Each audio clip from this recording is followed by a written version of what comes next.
एक समय की बात है।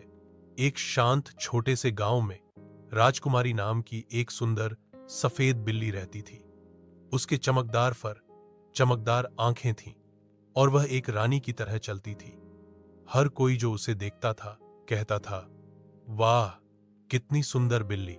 राजकुमारी जानती थी कि वह सुंदर थी और उसे इस पर बहुत गर्व था। वह हर किसी को नीचा देखती थी, खासकर स्कफी नामक एक गरीब छोटे कुत्ते को। स्कफी के बड़े कान, छोटे पैर और गंदा फर था। इलाज करने वाले अक्सर कहते थे कि वह हास्यास्पद दिखता है और कुछ तो उस पर हंसे भी। एक धूपदार दोपहर राजकुमारी एक दीवार पर बैठी थी और उसने देखा कि स्क्रफी अपनी पूंछ हिला रहा है। मुझसे दूर रहो स्क्रफी, उसने एक झटके के साथ कहा। तुम बस मेरे पास खड़े होकर मेरी फोटो परफेक्ट फर को बर्बाद कर दोगे। स्कर्फी ने दयालुता से मुस्कुराया। मैं बस बेकर को उसका भारी बैग ले जाने में मदद करने जा रहा हूं। जब मैं मदद करता हूं तो वह मुझे बिस्कुट देता है। हम्फ, प्रिंसेस ने सूंघा। मुझे बिस्कुट के लिए बेवकूफी भरी चीजें करने की जरूरत नहीं है। मैं बस पोज देती हूं और हर कोई मुझे ट्रीट देता है। लेकिन उस रात कुछ अप्रत्याशित हुआ। एक भारी तूफान आया, गरज हुई और भारी बारिश ने सड़कों को भर दिया। राजकुमारी एक छत पर फंस गई, ठंडी और डरी हुई।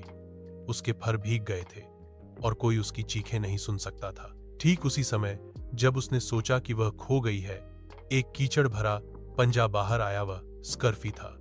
कुरूप, मैंने तुम्हें यहां देखा, उसने चिल्लाया। मेरी पूंछ पकड़ो।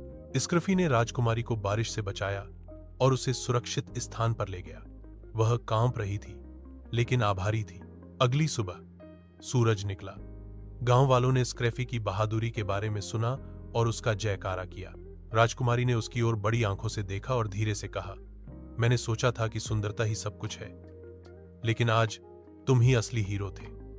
मुझे खेद है स्कर्फी। उस दिन से राजकुमारी ने दिखावा करना बंद कर दिया और दूसरों की मदद करना शुरू कर दिया। वह और स्कर्फी सबसे अच्छे दोस्त बन गए और साथ में उन्होंने सभी को सिखाया कि यह मायने नहीं रखता कि आप कैसे दिखते हैं, लेकिन आपका दिल कितना दयालु है, यही आपको वास्तव में सुंदर बनाता है। नैतिकता, दिखावे से ज्यादा दयालुता और साहस मायने रखता है।